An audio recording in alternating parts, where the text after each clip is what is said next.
Radio Tehran, শুরু হচ্ছে বিশ্ব সংবাদ।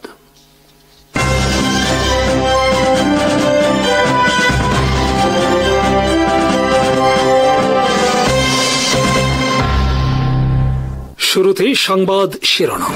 গাজায় নিহত ইসরায়েলের প্রধান দালাল যুক্তরাষ্ট্রের কাছে নথি স্বীকার ভারতের। পুতিনের সফরে হয়নি কোনো অস্ত্র ক্রয় চুক্তি। ইউক্রেনের ড্রোন হামলায় প্রথমবারের মতো ধ্বংস রাশিয়ার MiG-29 ফাইটার জেট।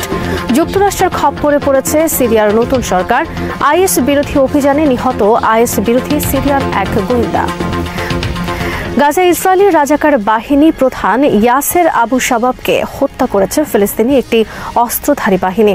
বৃহস্পতিবার গাজার দক্ষিণে তাকে হত্যার সময় নিহত হয়েছে তার আরও কয়েকজন সহযোগী যোদ্ধা। ইয়াসের আবু হামাদ বাহিনী পরিচিত ছিল ইসরায়েলের দালাল ও ফিলিস্তিনের দুশমন হিসেবে। বস্তুত ইসরায়েল আর্মি ইয়াসের আবু শাবাবের নেতৃত্বে পপুলার ফোর্স গঠন করেছিল হামাসের বিরুদ্ধে যুদ্ধের জন্য। ইসরায়েল নিয়ন্ত্রিত গাজার দক্ষিণ এলাকায় তারা কার্যক্রম পরিচালনা করত ইসরায়েল আর্মির ছত্রছায়ায় থেকে। গত বছর গাজায় পরিচিতি পায় আবু শাবাব তাদের হামাস বিরোধী অভিযানের জন্য। আবু শাবাবের বাহিনী ইসরায়েল আর্মির প্রক্সি বাহিনী হিসেবে গাজায় অভিযান পরিচালনা শুরু করে। হামাসের বিরুদ্ধে যুদ্ধের নামে তারাও ইসরায়েল আর্মির মতো সাধারণ ফিলিস্তিনিদের প্রকাশ্যে হত্যা করতে থাকে, অংশ নেয় লুটপাট সহ আরও বিভিন্ন ধরনের অপরাধমূলক কর্মকাণ্ডে। এরপর তাদের সম্পর্কে জানতে পারে গাজার সাধারণ মানুষ। সম্প্রতি হামাসও প্রকাশ্যে আবু শাবাব বাহিনীর কয়েকজনের মৃত্যুদণ্ড কার্যকর করে। হামাস তাদেরকে ইসরায়েলের দোসর ও ফিলিস্তিনের দুশমন আখ্যায়িত করে উৎখাতের ঘোষণা দেয়। ইয়াসের আবু শাবাবকে হত্যার সাথে হামাসের কোনো সম্পর্ক নেই বলে জানিয়েছে হামাস। এদিকে 2026 সালের জন্য $35 বিলিয়ন সামরিক বাজেট ঘোষণা করেছে ইসরায়েল। এ বাজেট 2023 সালের তুলনায় $15 বিলিয়ন বেশি। অপরদিকে যুদ্ধবিরতি লঙ্ঘন করে ইসরায়েল গাজায় ফিলিস্তিনিদের হত্যা অব্যাহত রেখেছে। বৃহস্পতিবার গাজার উত্তরের হেলিকপ্টার গানশিপ থেকে গুলি করে হত্যা করেছে বেশ কয়েকজন ফিলিস্তিনি। পশ্চিম তীরের নাবলুসেও বৃহস্পতিবার ইসরায়েল আর্মির হামলায় নিহত হয়েছেন একজন ফিলিস্তিনি বালক। রাশিয়ার প্রেসিডেন্ট ভ্লাদিমির পুতিনের আলোচিত 2 দিনের ভারত সফর একটি প্রদর্শনীতে রূপ নিয়েছে। এই সফরে রাশিয়ার কাছ থেকে 5th generation fighter jet Su-57, air defence system S-400 সহ আধুনিক অনেক সমরাস্ত্র কেনার চুক্তি হবার বিষয়ে বেশ আলোচনা চললেও শেষ পর্যন্ত ভারত রাশিয়া কোনো অস্ত্র ক্রয় চুক্তি হয়নি পুতিনের সফরে। আর এর মাধ্যমে মূলত ভারত আরেকবার নথি স্বীকার করল যুক্তরাষ্ট্রের কাছে। ভারতের এই মুহূর্তে প্রধান লক্ষ্য যুক্তরাষ্ট্রের আরোপ করা শুল্ক কমানো। সেজন্য ভারত রাশিয়ার সাথে অস্ত্র ক্রয় চুক্তি করে নতুন করে যুক্তরাষ্ট্রের বিরাগ ভাজন হওয়ার ঝুঁকি নেয়নি। প্রশ্ন হলো, তাহলে পুতিনকে এ সময় ভারত জাঁকজমকের সাথে বরণ করে নিল কেন? প্রকাশিত খবর অনুসারে এর উত্তর হলো, ভারত ও রাশিয়া মিলে যুক্তরাষ্ট্রকে কিছুটা চাপে রাখার কৌশল নিয়েছে। তবে বিশ্লেষকদের মতে ডোনাল্ড ট্রাম্প এসব চাপের কোনো ধার ধারেন না। পুতিনের সফরে ভারত যুক্তরাষ্ট্র 29টি ডকুমেন্টে স্বাক্ষর করেছে। তার মধ্যে বলা হয়েছে 2 দেশের বাণিজ্য বৃদ্ধি ও বন্ধুত্ব সম্প্রসারণ করা হবে। পুতিন বলেছেন তিনি ভারতকে নিরবিচ্ছিন্নভাবে জ্বালানি তেল সরবরাহ করতে প্রস্তুত। তবে বিশ্লেষকদের মতে পুতিনের এই ঘোষণার কোনো মূল্য নেই, কারণ রাশিয়া তাদের জ্বালানি তেল বিক্রি করতে চাইবে, এটাই স্বাভাবিক। প্রশ্ন হলো, যুক্তরাষ্ট্রের বিরুদ্ধে গিয়ে ভারত তা কিনতে পারবে কিনা। ইতিমধ্যে যুক্তরাষ্ট্রের মন গলাতে ভারত রাশিয়া থেকে জ্বালানি তেল কেনা কমিয়েছে। ট্রাম্প প্রশাসন ভারতের বিরুদ্ধে 50% শুল্ক আরোপ করেছে 2 দফায়।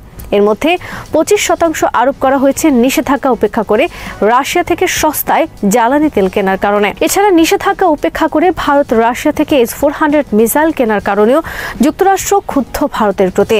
ভারত থেকে যুক্তরাষ্ট্রে পণ্য রপ্তানির ক্ষেত্রে ট্রাম্প প্রশাসন 50% শুল্ক আরোপ করায় বর্তমানে বিপর্যস্ত ভারতের অর্থনীতি। এই অবস্থায় ট্রাম্প প্রশাসনের শর্ত মেনে শুল্ক যতটা কমানো যায় সে চেষ্টা করছে মোদি প্রশাসন। এর অংশ হিসেবে ইতিমধ্যে ভারত চুক্তি করেছে যুক্তরাষ্ট্র থেকে বছরে 22 লাখ টন LPG আমদানির। তাছাড়া ভারতের বাজার খুলে দেওয়া হবে যুক্তরাষ্ট্রের ডেইরি এবং কৃষি পণ্যের জন্য। ভারতের এই দুটি সিদ্ধান্তই তাদের নিজেদের কৃষি, ডেইরি ফার্ম এবং LPG সেক্টরের জন্য ক্ষতির কারণ হতে যাচ্ছে। কিন্তু তারপরও ভারত এটি করতে বাধ্য হচ্ছে। এই অবস্থায় নয়াদিল্লিতে পুতিনের সফর নিয়ে আলোচনায় আসে ভারত রাশিয়া থেকে বিপুল পরিমাণ অস্ত্র কিনতে যাচ্ছে, যার উপরে নিষেধাজ্ঞা রয়েছে যুক্তরাষ্ট্রের। সিএনএন-এর বিশ্লেষণে বলা হয়েছে, ভারত যখন যুক্তরাষ্ট্রের আরোপ করা শুল্ক কমানোর চেষ্টা করছে, তখন রাশিয়া থেকে অস্ত্র ক্রয় চুক্তির মাধ্যমে দুই নৌকা পা দিয়ে চলার নীতি গ্রহণ করেছে। ভারতের এই কৌশল মোদী সরকারের জন্য ক্ষতি ছাড়া কোনো কাজে আসবে না। ফলে শেষ পর্যন্ত ভারত রাশিয়ার সাথে অস্ত্র ক্রয় চুক্তি থেকে পিছিয়ে আসতে বাধ্য হলো। পুতিনের সফরের সময় দুই দেশের ব্যবসা বাণিজ্য বৃদ্ধির লক্ষ্যে যে 29 দফায় স্বাক্ষর করেছে, তার মধ্যে রয়েছে কৌশলগত সেক্টরে অর্থনৈতিক সহযোগিতা, স্বাস্থ্য, মেডিকেল, শিক্ষা এবং বিজ্ঞান বিষয়ক চুক্তি। এছাড়া তথ্য, পণ্য পরিবহন, কৃষি বিনিময় এবং শিপিং, মেরিটাইম বোর্ড, বিভিন্ন ক্ষেত্রে প্রশিক্ষণ অন্তর্ভুক্ত রয়েছে যৌথ দলিলে। ক্রিমিয়ায় ইউক্রেনের ড্রোন হামলায় ধ্বংস হয়েছে রাশিয়ার একটি মিগ-29 ফাইটার জেট। বৃহস্পতিবার রাতে ক্রিমিয়ার কাচা নামক এয়ারফিল্ডে একটি মিগ-29 যুদ্ধ বিমান গ্রাউন্ড করা অবস্থায় ড্রোন হামলা চালানো হয়েছে। হামলায় একটি সার্ভেলেন্স রাডার সিস্টেমও ধ্বংস হয়েছে। বিমানটির ওপর ড্রোন হামলার ভিডিও প্রকাশ করেছে ইউক্রেন। যুক্তরাষ্ট্রের ভার্জন ম্যাগাজিনের খবরে বলা হয়েছে, প্রায় 4 বছর ধরে চলা যুদ্ধে এই প্রথম ইউক্রেনের হামলায় ধ্বংস হয়েছে একটি মিগ-29 মাল্টি রোল ফাইটার জেট। এটি রাশিয়ার একটি 4.5 জেনারেশন যুদ্ধ বিমান। ইউক্রেনের গোয়েন্দা সংস্থার ঘোস্ট নামক স্পেশাল ফোর্স এই ড্রোন হামলা পরিচালনা করে। ড্রোনটি কৃষ্ণ সাগরে একটি রণতরী থেকে উড্ডয়ন করা হয়। এটি ছিল একটি দূরপাল্লার ড্রোন। যুক্তরাষ্ট্রের খপ্পরে পড়েছে সিরিয়ার নতুন সরকার। সিরিয়ার প্রেসিডেন্ট আহমেদ আল শারার সম্প্রতি ওয়াশিংটন সফরের সময় যুক্তরাষ্ট্রের সাথে চুক্তি করেছেন, তার দেশে আইএস দমনে যুক্তরাষ্ট্রের সাথে যৌথভাবে কাজ করবে। এর অংশ হিসেবে সিরিয়ায় আইএস বিরোধী অপারেশনের নামে বস্তুত সেনা অবস্থান টিকিয়ে রাখছে যুক্তরাষ্ট্র। আর আইএস বিরোধী অপারেশনের নামে যুক্তরাষ্ট্র আর্মি হত্যা করেছে সিরিয়ান আর্মির একজন গোয়েন্দা। এ নিয়ে তোলপাড় চলছে বর্তমানে সিরিয়া সহ বিশ্বে, কারণ যুক্তরাষ্ট্র আর্মির হাতে সিরিয়ার ওই গোয়েন্দা নিহত হয়েছেন আহমেদ আল শারার ওয়াশিংটন সফর ও আইএস দমন বিষয়ক চুক্তির আগে। তার মানে চুক্তির আগেই যুক্তরাষ্ট্র সিরিয়ায় আইএস দমনের নামে অভিযান পরিচালনা করে আসছিল। প্রকাশিত খবরে বলা হয়েছে, গত অক্টোবরে সিরিয়ার রাজধানী দামেস্ক থেকে অল্প দূরে 2 মাইল এলাকায় একটি বাড়িতে অভিযান চালায় যুক্তরাষ্ট্র আর্মি। এই অভিযানের লক্ষ্য ছিল আইএসের একজন শীর্ষস্থানীয় নেতাকে হত্যা করা, কিন্তু তার এই অভিযানে হত্যা করে আইএস বিরোধী সিরিয়ান আর্মির একজন গোয়েন্দাকে। নিহত এই গোয়েন্দার নাম খালেদ আল মাসুদ। সিরিয়ান স্বরাষ্ট্র মন্ত্রণালয়ের কর্মকর্তারা গণমাধ্যমকে জানিয়েছেন, নিহত খালেদ মাসুদ ছিলেন একজন কট্টর আইএস বিরোধী। তিনি দীর্ঘদিন ধরে আইএসের বিরুদ্ধে গোয়েন্দাগিরি করে আসছিলেন। তিনি ছিলেন আহমেদ আল শারার দলের লোক। 2024 সালে আহমেদ আল শারার নেতৃত্বে সিরিয়ার ক্ষমতা দখলের পর খালেদ আল মাসুদ সিরিয়ান আর্মির গোয়েন্দা হিসেবে নিয়োজিত হন এবং তার কাজ ছিল আইএসের তৎপরতা নজরদারি করা। নিহত খালেদ আল মাসুদের মা আন্তর্জাতিক গণমাধ্যমকে জানান, রাতের বেলা যুক্তরাষ্ট্রের সেনারা দরজা ভেঙে প্রবেশ করে তাদের বাসায়। এ সময় খালেদ তার 5 কন্যা ও স্ত্রী সহ ঘুমিয়েছিলেন। সেনারা প্রবেশের পর খালেদ তার পরিচয় দিয়ে বলেন তিনি সিরিয়ান আর্মির গোয়েন্দা, কিন্তু তারপরও যুক্তরাষ্ট্র আর্মি তাকে সেখানেই গুলি করে হত্যা করে। সিরিয়ার স্বরাষ্ট্র মন্ত্রণালয়ের কর্মকর্তারা গণমাধ্যমকে জানিয়েছেন, ভুল তথ্যের ভিত্তিতে তাকে হত্যা করা হয়েছে। প্রতিপক্ষ গ্রুপের কেউ তার সম্পর্কে মিথ্যা তথ্য দিয়েছে যুক্তরাষ্ট্র আর্মিকে। খালেদ আল মাসুদের হত্যা ঘটনায় যুক্তরাষ্ট্র আর্মির মধ্যপ্রাচ্য বিষয়ক সেন্ট্রাল কমান্ডের বিরুদ্ধে সমালোচনা চলছে। আফগানিস্তানেও তারা এভাবে ভুল তথ্যের ভিত্তিতে অনেক সাধারণ মানুষ হত্যা করেছে, তালেবান ও আল কায়দা দমনের নামে। ইসরায়েল গাজায় 7 জন ফিলিস্তিনিকে হত্যা করেছে এবং ঘোষণা দিয়েছে যে কয়েকদিনের মধ্যে রাফা ক্রসিং আংশিকভাবে খুলবে, তবে শুধুমাত্র গাজাবাসীর বের হওয়ার জন্য। বুধবার ইসরায়েলি সেনাবাহিনীর হামলায় জেইতুন এলাকায় 2 জনকে গুলি করে হত্যা করা হয় এবং দক্ষিণের আল মাওয়াসি ক্যাম্পে বিমান হামলায় 5 জন নিহত হয়, যাদের মধ্যে 2 শিশু ছিল, বয়স মাত্র 8 বছর ও 10 বছর। হামলার ফলে আগুন লেগে বহু তাঁবু পুড়ে যায় এবং আরও 32 জন আহত হয়। হামাস এই হামলাকে যুদ্ধবিরতি লঙ্ঘন এবং যুদ্ধাপরাধ বলে নিন্দা করে। গাজার কর্তৃপক্ষ জানিয়েছে, 10 অক্টোবর থেকে কার্যকর থাকা যুক্তরাষ্ট্র ব্রোকার্ড যুদ্ধবিরতির সময় ইসরায়েল অন্তত 591 বার চুক্তি লঙ্ঘন করেছে, যাতে 360 জন নিহত এবং 922 জন আহত হয়েছে।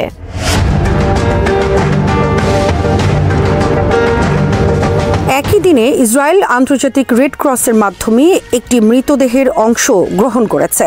যা হয়তো অবশিষ্ট 2 বন্দীর একজন হতে পারে। যুদ্ধবিরতির প্রথম ধাপে হামাস 20 জীবিত বন্দী ও 26টি মৃতদেহ ফেরত দিয়েছে। বিনিময়ে প্রায় 2000 ফিলিস্তিনি বন্দীকে মুক্তি দেওয়া হয়েছে। রাফা ক্রসিংকে কেন্দ্র করে নতুন বিতর্ক তৈরি হয়েছে। ডোনাল্ড ট্রাম্পের 20 দফা যুদ্ধবিরতি পরিকল্পনায় ক্রসিং 2 দিকেই খোলার কথা থাকলেও ইসরায়েল বলছে রাফা শুধুমাত্র গাজাবাসীর বাইরে যাওয়ার জন্য খুলবে এবং সেজন্য নিরাপত্তা অনুমোদন প্রয়োজন হবে। বিশ্লেষকদের মতে এই ঘোষণা গাজাবাসীদের স্থায়ীভাবে বাস্তুচ্যুত করার আশঙ্কা বাড়াচ্ছে। আল জাজিরার প্রতিবেদক হানি মাহমুদ বলেন, এটি ফিলিস্তিনিদের চলাচল সীমিত করার ইঙ্গিত দিচ্ছে এবং তাদের ফিরে আসার অধিকার অনিশ্চিত করে তুলছে। অন্যদিকে মিশর ঘোষণা দিয়েছে কোনো চুক্তি ছাড়া রাফা খোলা হবে না এবং খুললে অবশ্যই 2 দিকেই চলাচল করতে হবে। মিশরের এক কর্মকর্তা জানান, কায়রো একতরফা কোনো পরিকল্পনা মেনে নেয়নি। সাবেক উপপররাষ্ট্রমন্ত্রী হুসেইন হারিদি বলেন, মিশর জাতিসংঘের নিরাপত্তা পরিষদের 2803 নম্বর প্রস্তাব বাস্তবায়নে প্রতিশ্রুতিবদ্ধ, যেখানে সব ক্রসিং খুলে দেওয়ার কথা বলা হয়েছে। জাতিসংঘ রাফা সম্পূর্ণভাবে খুলে দেওয়ার আহ্বান জানায়। মহাসচিবের মুখপাত্র স্টেফান দুজারিক বলেন, গাজার বাসিন্দারা যেন চাপ ছাড়াই বের হতে পারে এবং যারা বাইরে আছে তারা চাইলে যেন ফিরে আসতে পারে। এটি আন্তর্জাতিক আইনের মৌলিক নীতি। ডোনাল্ড ট্রাম্প জানান, যুদ্ধবিরতি ভালোভাবে এগোচ্ছে এবং তার পরিকল্পনার দ্বিতীয় ধাপ আন্তর্জাতিক স্থিতিশীল বাহিনী মোতায়েন, প্রযুক্তি নির্ভর ফিলিস্তিনি সরকার গঠন ও হামাসকে নিরস্ত্র করা শিগগিরই শুরু হবে। তবে হামাস স্পষ্ট জানিয়ে দিয়েছে, ইসরায়েলি দখল অব্যাহত থাকলে তারা অস্ত্র ত্যাগ করবে না।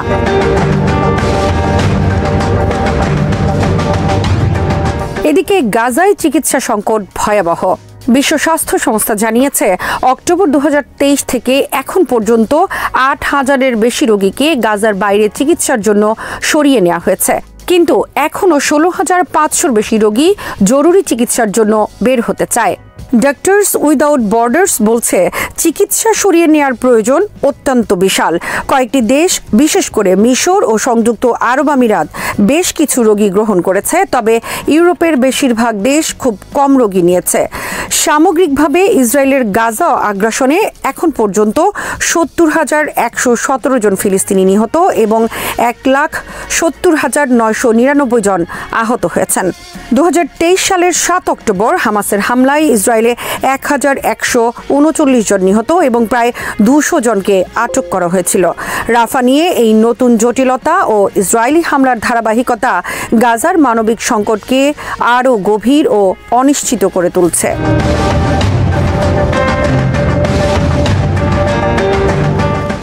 রুশ প্রেসিডেন্ট ভ্লাদিমির পুতিনের ভারত সফর এমন এক সময় ঘটেছে যখন ইউক্রেন যুদ্ধের অবসানের জন্য আন্তর্জাতিক চাপ আবারও বাড়ছে, আর যুক্তরাষ্ট্র ভারত সম্পর্ক চলছে এক টানাপোড়েনে। 4 বছরের বেশি সময় পর পুতিনের এই সফর শুধু দ্বিপাক্ষিক সম্পর্ককে পুনরুজ্জীবিত করার সুযোগই নয়, বরং ভারত কিভাবে রাশিয়া ও পশ্চিমা বিশ্বের মধ্যে তার সূক্ষ্ম ভারসাম্য বজায় রাখবে তার একটি ইঙ্গিত বহন করে। স্বাধীনতার পর থেকেই ভারত জোট নিরপেক্ষ অবস্থানে থেকেও বাস্তবে কখনো সোভিয়েত ইউনিয়নের দিকে, আবার ঠান্ডা যুদ্ধোত্তর সময়ে যুক্তরাষ্ট্রের সঙ্গে কৌশলগতভাবে ঘনিষ্ঠ হয়েছে। ইউক্রেন যুদ্ধের পর থেকে সেই ভারসাম্য আরও কঠিন হয়ে উঠেছে। পুতিন বৃহস্পতিবার রাতে দিল্লিতে পৌঁছে প্রধানমন্ত্রী নরেন্দ্র মোদীর সঙ্গে ব্যক্তিগত নৈশভোজে যুক্ত হন। পরে রাষ্ট্রপতি ভবনে আনুষ্ঠানিক গার্ড অব অনার রাষ্ট্রপতি দ্রৌপদী মুর্মুর সঙ্গে সাক্ষাৎ এবং মহাত্মা গান্ধীর স্মৃতিসৌধ রাজঘাটে শ্রদ্ধা জানানোর পর হায়দ্রাবাদ হাউসে মোদীর সঙ্গে দ্বিপাক্ষিক শীর্ষ বৈঠক অনুষ্ঠিত হয়। রাশিয়ার প্রতিরক্ষা মন্ত্রী আন্দ্রেই বেলোসভ, রোসোবোরন এক্সপোর্ট সহ প্রতিরক্ষা ও জ্বালানি খাতের শীর্ষ কর্মকর্তারা পুতিনের সঙ্গে রয়েছেন। ক্রেমলিন জানিয়েছেন, এই সফরে বিশেষ ও সুবিধাজনক কৌশলগত অংশীদারত্ব আরও গভীর করবে। সফরের সময়টাও গুরুত্বপূর্ণ। 2000 সালে শুরু হওয়া বার্ষিক ভারত রাশিয়া শীর্ষ সম্মেলনের ধারাবাহিকতা ইউক্রেন যুদ্ধের পর ভেঙে পড়েছিল। 2022 সালে মোদির রাশিয়া সফর বাতিল হয়, আর 2023 সালে পুতিন আইসিসির গ্রেফতারি পরোয়ানার কারণে G20 সম্মেলনে আসেননি। 2024 সালে মোদি মস্কো সফর করে সেই শূন্যতা কিছুটা পূরণ করেন, আর এখন 4 বছর পর পুতিন দিল্লিতে আসছেন। এবারের আলোচনায় সর্বাধিক গুরুত্ব পাচ্ছে প্রতিরক্ষা ও বাণিজ্য। রাশিয়া চায় ভারত আরও ক্ষেপণাস্ত্র ব্যবস্থা, বিশেষ করে অতিরিক্ত S-400 এবং যুদ্ধ বিমান, বিশেষত Su-57 স্টেলথ জেট কিনুক। ভারতও প্রতিরক্ষায় রাশিয়াকে অগ্রাধিকার দেয়, কারণ এখনও তার 60% বেশি অস্ত্র ভাণ্ডার রুশ প্রযুক্তি নির্ভর। ভারতীয় বিমান বাহিনীর মতে সাম্প্রতিক পাকিস্তান সীমান্ত উত্তেজনায় S-400 একটি গেম চেঞ্জার ছিল। তবে তেলের বাণিজ্য বড় চ্যালেঞ্জ হিসেবে উঠে এসেছে। ইউক্রেন আক্রমণের পর ভারত রুশ তেল আমদানি 2250% বাড়ালেও এখন যুক্তরাষ্ট্রের চাপ তা হ্রাস করছে। প্রেসিডেন্ট ট্রাম্প রুশ তেল কেনার কারণে ভারতের ওপর শুল্ক দ্বিগুণ করেছেন এবং রসনেফট, লুকোয়েল সহ রুশ জ্বালানি কোম্পানির বিরুদ্ধে নিষেধাজ্ঞা আরোপ করেছেন। ফলে ভারতের রুশ তেল আমদানি 3 বছরের মধ্যে সর্বনিম্ন পর্যায়ে নামতে চলেছে। আর রিলায়েন্স ঘোষণা করেছে যে তারা রুশ তেল ব্যবহার করে তৈরি পণ্য রপ্তানি করবে না।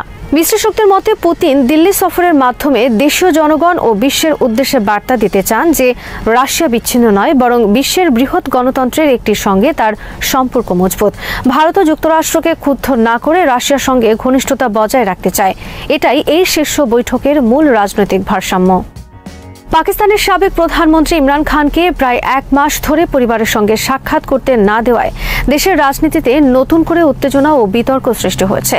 দুর্নীতিসহ একাধিক মামলায় দণ্ডিত হয়ে 2023 সালের অগাস্ট থেকে তিনি রাওয়ালপিন্ডির আদিয়ালা কারাগারে বন্দী আছেন।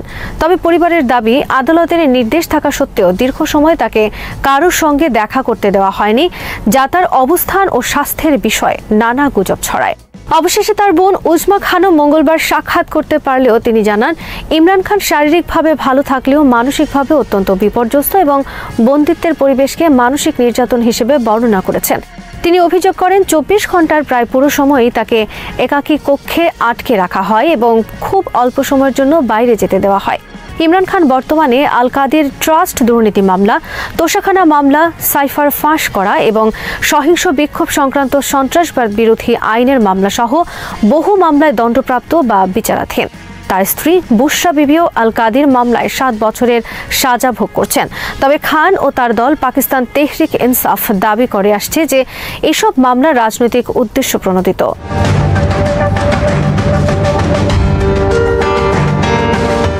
পরিবারের অভিযোগ, আদালতের নির্দেশ অনুযায়ী প্রতি মঙ্গলবার ও বৃহস্পতিবার নির্দিষ্ট ব্যক্তিদের সঙ্গে সাক্ষাতের অনুমতি দেওয়ার কথা থাকলেও বাস্তবে তা মানা হয়নি। এতে সমর্থকদের মধ্যে নানা গুঞ্জন তৈরি হয়। কেউ কেউ ধারণা করেন তিনি অসুস্থ বা অন্যত্র সরিয়ে নেওয়া হয়েছে, এমনকি মৃত্যুর গুজবও ছড়ায়। তার বোনেরা 18 নভেম্বর কারাগারের বাইরে প্রথম বিক্ষোভ করেন এবং অভিযোগ করেন যে তাদের সহিংসভাবে সরিয়ে দেওয়া হয়েছে। পরে 25 নভেম্বর দ্বিতীয় দফায় বিক্ষোভ হয় এবং খাইবার পাখতুনখোয়ার মুখ্যমন্ত্রী সহ পিটিআই নেতারা ধারাবাহিকভাবে কারাগারের বাইরে অবস্থান করেন। পেশোয়ারেও পিটিআই সমর্থকদের বিক্ষোভ হয়, যেখানে দলটি দীর্ঘদিন ধরে শক্ত ঘাঁটি হিসেবে পরিচিত।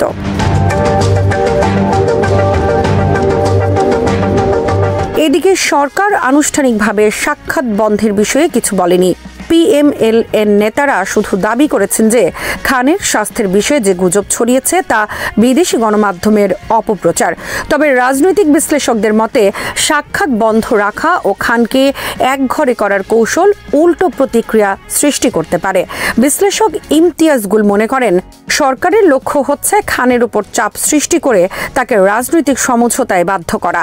অপরদিকে কলামিস্ট উসামা খিলজি বলেন, পাকিস্তানের ক্ষমতার কাঠামোয় রাজনৈতিক নেতারা হয় সরকারে থাকে নয়তো কারাগারে, এবং নিরাপত্তা প্রতিষ্ঠানের ভূমিকা এখানেই সবচেয়ে গুরুত্বপূর্ণ। পিটিআই 2024 সালের নির্বাচনের দল হিসেবে অংশ নিতে না পারলেও স্বতন্ত্র প্রার্থীরা সর্বাধিক আসন পেয়েছে, যদিও তারা দাবি করে নির্বাচন কারচুপির মাধ্যমে আরও আসন বঞ্চিত করা হয়েছে।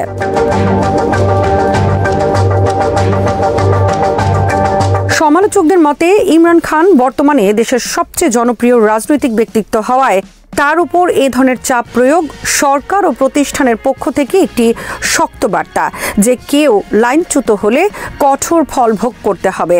আর এ কারণেই তার সাক্ষাৎ সংক্রান্ত বাধা পাকিস্তানের রাজনীতিতে বড় ধরনের ঝড় তুলেছে।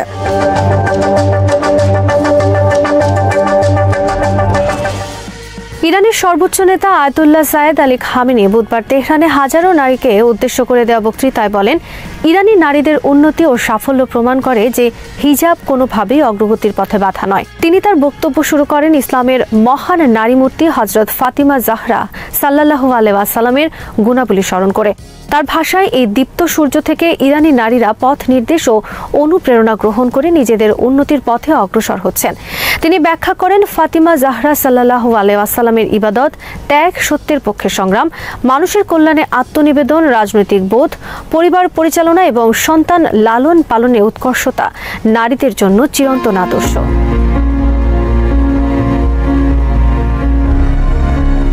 খামেনি বলেন, কোরআন নারী পুরুষ উভয়ের জন্য সমান মর্যাদার, আধ্যাত্মিক উন্নতির সমান সুযোগ এবং মানব ইতিহাসে সমান ভূমিকার কথা বলেছে।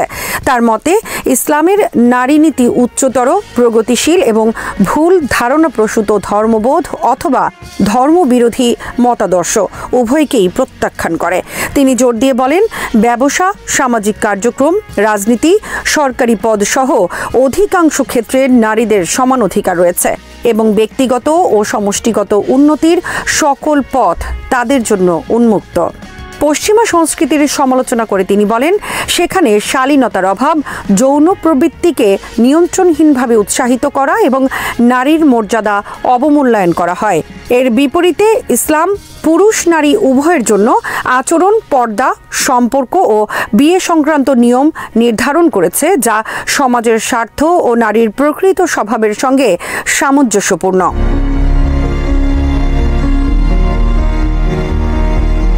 তার ভাষায়, নারী ও পুরুষ সমাজের দুই পরিপূরক স্তম্ভ, যাদের মিলিত ভূমিকা পরিবার, সভ্যতা ও মানব সমাজ পরিচালনার ভিত্তি। পরিবারকে তিনি সমাজের সবচেয়ে গুরুত্বপূর্ণ ইউনিট হিসেবে উল্লেখ করেন এবং বলেন, পশ্চিমা সংস্কৃতি যেখানে পরিবারকে উপেক্ষা করে, ইসলাম সেখানে নারী, পুরুষ ও সন্তানের জন্য নির্দিষ্ট অধিকার ও দায়িত্ব নির্ধারণ করেছে। নারীর প্রধান অধিকার হিসেবে তিনি সামাজিক ও পারিবারিক ন্যায় বিচার এর কথা তুলে ধরেন। নিরাপত্তা, মর্যাদা ও সম্মান রক্ষা করাও নারীর মৌলিক অধিকার বলে তিনি উল্লেখ করেন। সমান কাজে সমান বেতন, কর্মজীবী বা পরিবার প্রধান নারীর জন্য বীমা, মাতৃত্বকালীন ছুটি এবং অন্যান্য সুবিধা নিশ্চিত করার প্রয়োজনীয়তার ওপর তিনি জোর দেন। পরিবারের ভেতরে নারীর সবচেয়ে বড় অধিকার হিসেবে তিনি বলেন, স্বামীর ভালোবাসা ও সহিংসতার সম্পূর্ণ বর্জন নিশ্চিত করা আবশ্যক। পশ্চিমা সমাজে নারীর উপর সহিংসতা, অবমূল্যায়ন ও বস্তুবাদী দৃষ্টিভঙ্গির সমালোচনায় তিনি বলেন, ইসলাম নারীর স্বতন্ত্রতা, সম্মান ও অগ্রগতির সক্ষমতাকে স্বীকৃতি দেয়।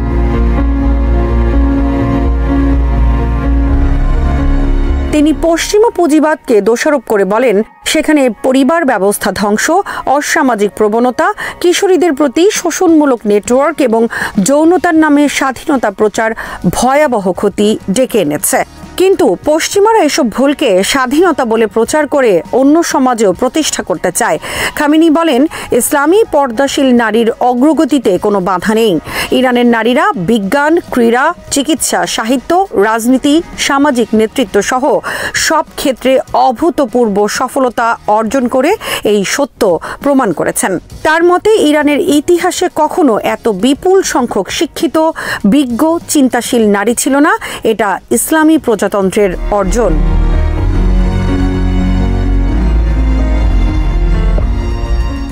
ইরান ও সাংহাই কোঅপারেশন অর্গানাইজেশন সদস্য রাষ্ট্রগুলোর যৌথ সামরিক মহড়া বর্তমানে ইরানের উত্তর পশ্চিমে পূর্ব আজারবাইজান প্রদেশে চলছে, যা ৫ ডিসেম্বর পর্যন্ত চলবে। শাহান্ত ২০২৫ নামে এই যৌথ সন্ত্রাস বিরোধী মহড়া ইতিমধ্যেই এসসিওর অধিকাংশ সদস্য দেশ বিশেষ বাহিনী সহ বিভিন্ন ইউনিট পাঠিয়েছে। মহড়ার সমন্বয়ক ও নির্বাহী কমিটির প্রতিনিধি জেনারেল ওয়ালি মাদানি জানিয়েছেন, কিছু দেশ শুধু সৈন্যই নয়, তাদের যৌথ চিফস অফ স্টাফের প্রতিনিধিদেরও পাঠিয়েছে অপারেশনাল পরিকল্পনায় অংশ নেওয়ার জন্য। 4 ডিসেম্বর মহড়ার প্রথম ধাপের কার্যক্রমের সংক্ষিপ্তসার প্রকাশ করা হবে বলে তিনি জানান। ইরানের কর্মকর্তারা এই মহড়াকে অত্যন্ত গুরুত্বপূর্ণ বলে আখ্যায়িত করেছেন। এক IRGC কমান্ডার বলেন, ইরান দীর্ঘদিন ধরেই সন্ত্রাসবাদের প্রধান ভুক্তভোগী, যেখানে নারী শিশুসহ প্রায় 17,000 মানুষ বিভিন্ন সন্ত্রাসী হামলায় নিহত হয়েছেন। তার মতে, সন্ত্রাস মোকাবেলায় ইরানের ভূমিকা ও অভিজ্ঞতা আন্তর্জাতিক মহড়ায় বিশেষ গুরুত্ব রাখে। মঙ্গলবার ইরানের পার্লামেন্ট স্পিকার মোহাম্মদ বাকের কালিবাফ বলেন, এই মহড়া তথাকথিত হেজেমনিক বা আধিপত্যবাদী শক্তিগুলোর জন্য একটি গুরুত্বপূর্ণ বার্তা বহন করছে। এটি দেখায় যে স্বাধীন রাষ্ট্রগুলো নিজেদের নিরাপত্তা রক্ষায় এবং অত্যাচারী আচরণের বিরুদ্ধে দাঁড়াতে দৃঢ় প্রতিজ্ঞ। তিনি আরও উল্লেখ করেন, ইরানের প্রতিরক্ষা সহযোগিতা ও যৌথ সামরিক পদক্ষেপ সাম্প্রতিক বছরগুলোতে আরও বিস্তৃত হয়েছে। IRGCর স্থল বাহিনী আয়োজিত এই মহড়া SCO কাঠামোর অধীনে দ্বিতীয় বড় সন্ত্রাস বিরোধী কার্যক্রম। এর আগে 2024 সালের জুলাইয়ে চীনে অনুষ্ঠিত হয়েছিল ইন্টার অ্যাকশন 2024 নামে প্রথম যৌথ লাইভ এক্সারসাইজ। 2001 সালে প্রতিষ্ঠিত SCO বর্তমানে ভৌগোলিক আয়তন ও জনসংখ্যার দিক থেকে বিশ্বের বৃহত্তম আঞ্চলিক সংগঠন। 2023 সালে ইরানের পূর্ণাঙ্গ সদস্যপদ গ্রহণ সংগঠনটির নিরাপত্তা সহযোগিতা, অর্থনৈতিক প্রকল্প ও সাংস্কৃতিক বিনিময়ের ধারা আরও জোরদার করেছে। এই প্রেক্ষাপটে চলমান মহড়াটি শুধু সামরিক সক্ষমতা নয়, বরং আঞ্চলিক স্থিতিশীলতা ও সমষ্টিগত নিরাপত্তার প্রতীক হিসেবেও বিবেচিত হচ্ছে।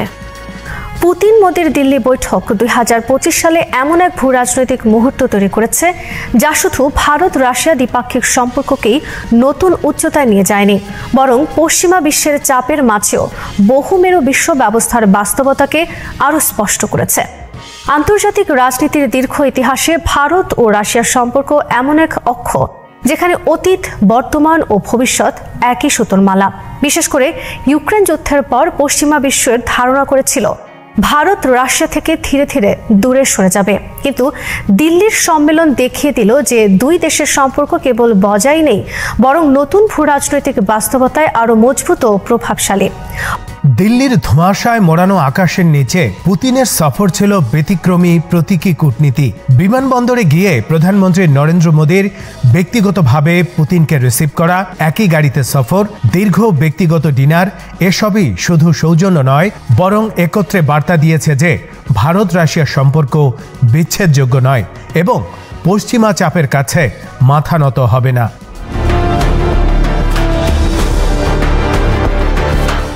দুই দেশের মধ্যে কৃষি, ওষুধ, প্রযুক্তি, প্রতিরক্ষা, মহাকাশ, জব ক্রিয়েশন, রাসায়নিক ও শিপিং সহ বহু খাতে সমঝোতা স্মারক সই হয়েছে। তারা 2030 সালের মধ্যে দ্বিপাক্ষিক বাণিজ্যকে $100 বিলিয়ন উন্নীত করার উচ্চাভিলাষী লক্ষ্য নিয়েছে, যা 3 বছর আগেও ছিল মাত্র $10 বিলিয়ন কিছু বেশি। এই বিস্ফোরণমূলক বাণিজ্য বৃদ্ধির মূল কারণ রাশিয়ার ডিসকাউন্টেড তেল আমদানি।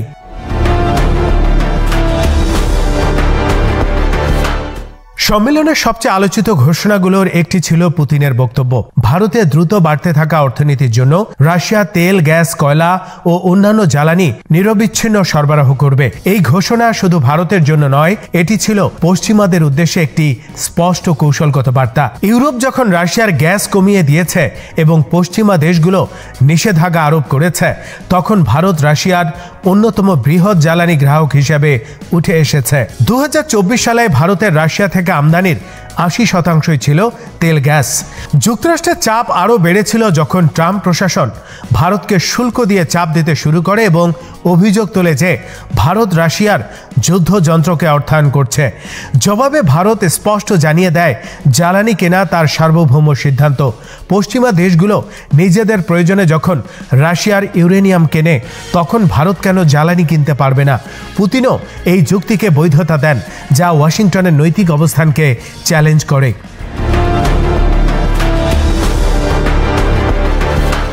প্রতিরক্ষায় দুই দেশের সহযোগিতা ঐতিহাসিকভাবে গভীর। ভারতের সামরিক প্ল্যাটফর্মের 60 থেকে 70% রুশ উৎসের। তবে বর্তমানে ভারতের আত্মনির্ভর ভারত নীতি এবং যৌথ উৎপাদনের চাহিদা নতুন বাস্তবতার জন্ম দিয়েছে। দিল্লি বৈঠকে দুই দেশ উন্নত প্রতিরক্ষা প্ল্যাটফর্মের যৌথ গবেষণা, প্রযুক্তি স্থানান্তর ও উৎপাদনে অগ্রসর হওয়ার ঘোষণা দেয়। সম্ভাব্য ক্ষেত্রগুলোর মধ্যে রয়েছে SU-57 প্রযুক্তি সহযোগিতা, ব্রাহ্মসের উন্নত সংস্করণ, S-400 এর ভবিষ্যৎ চুক্তি, অ্যামুনিশন উৎপাদন এবং রুশ সহযোগিতায় ভারতের মানব মহাকাশ কর্মসূচি। রাশিয়ার প্রতিরক্ষা মন্ত্রী আন্দ্রেই বেলোসোভ স্পষ্ট বলেন, ভারতের সামরিক স্বনির্ভরতা করতে রাশিয়া সব ধরনের সহযোগিতায় প্রস্তুত। এই সংকেত শুধু রাশিয়া ভারত সম্পর্ক নয়, এটি মার্কিন প্রতিরক্ষা শিল্পের প্রতিও বার্তা।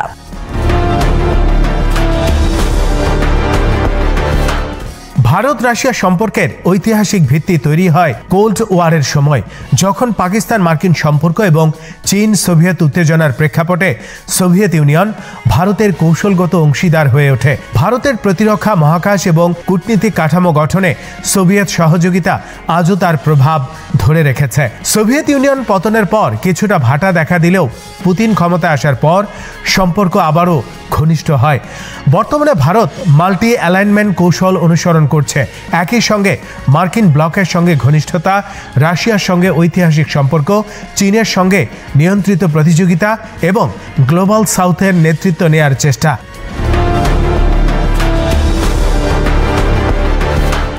ইউক্রেন যুদ্ধের প্রেক্ষাপটে ভারত রাশিয়াকে প্রকাশ্য কোনো চাপ দেয়নি, যদিও পশ্চিমা বিশ্ব সেই প্রত্যাশা করেছিল। মোদি শুধু বলেছেন এটি যুদ্ধের সময় নয়, কারণ ভারত জানে রাশিয়ার উপর চাপ দিলে তার প্রতিরক্ষা সরবরাহে বড় সংকট তৈরি হতে পারে। একই সঙ্গে রাশিয়া সম্পূর্ণভাবে চীনের দিকে ঝুঁকুক, এটিও ভারত চায় না। ভারতের স্বাধীন পররাষ্ট্র নীতি আজ তার কূটনৈতিক পরিচয়ের অন্যতম ভিত্তি।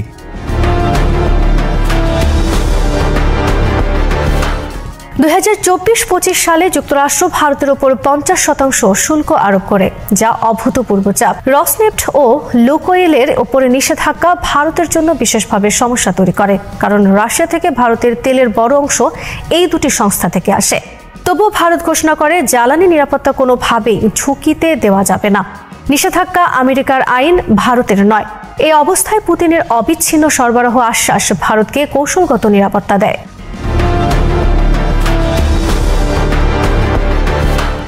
যদিও বাণিজ্যের ভারসাম্য একতরফা, রাশিয়া থেকে আমদানি প্রায় 68 থেকে 69 বিলিয়ন ডলার আর ভারত থেকে রপ্তানি মাত্র 5 বিলিয়ন ডলার, তবুও ভবিষ্যতে আইটি, ওষুধ, কৃষি, টেক্সটাইল, গাড়ির যন্ত্রাংশ এবং খাদ্যপণ্য রপ্তানির মাধ্যমে ভারসাম্যের সম্ভাবনা রয়েছে। রাশিয়াও ভারতের কাছ থেকে খাদ্য, ওষুধ ও সফটওয়্যার আমদানি বাড়াতে ইচ্ছুক।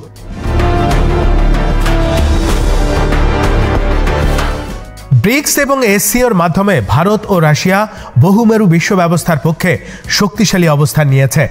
ডলার নির্ভর বৈশ্বিক বাণিজ্যের বিকল্প তৈরি, গ্লোবাল সাউথের নেতৃত্ব এবং পশ্চিমা চাপ মোকাবেলায় এই দুই দেশ স্বাভাবিক মিত্র।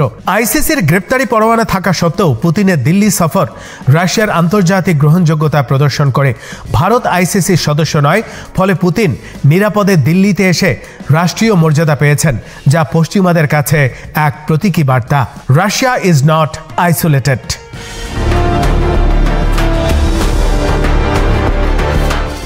এই সম্মেলন ভারতের জন্য কৌশলগত সাফল্য। একদিকে কোয়াডে যুক্তরাষ্ট্রের ঘনিষ্ঠ মিত্র হিসেবে কাজ করা, অন্যদিকে রাশিয়ার সঙ্গে গভীর প্রতিরক্ষা ও জ্বালানি সম্পর্ক বজায় রাখা। এই ভারসাম্য আজকের বিশ্বে ভারতের অনন্য অবস্থানকে আরও দৃঢ় করেছে। ভারত এখন সমানভাবে পশ্চিমা ও অপশ্চিমা ব্লকের সঙ্গে সম্পর্ক রাখছে, যা তাকে ভবিষ্যতের বহুমেরু বিশ্ব ব্যবস্থার অন্যতম কেন্দ্রীয় খেলোয়াড়ে পরিণত করছে।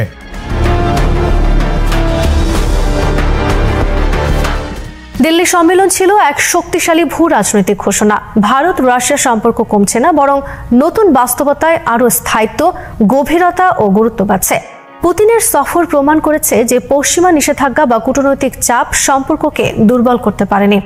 দুই দেশের প্রয়োজন, কৌশলগত বাস্তবতা এবং বহুমেরু বিশ্ব ব্যবস্থার আকাঙ্ক্ষা, সব মিলিয়ে ভারত রাশিয়া অংশীদারত্ব আজ বৈশ্বিক রাজনীতির এক গুরুত্বপূর্ণ নির্ধারক শক্তি। শ্রোতা বন্ধুরা, বিশ্ব সংবাদে এই ছিল আমাদের সর্বশেষ আয়োজন। সঙ্গে থাকার জন্য আপনাদের সবাইকে অসংখ্য ধন্যবাদ।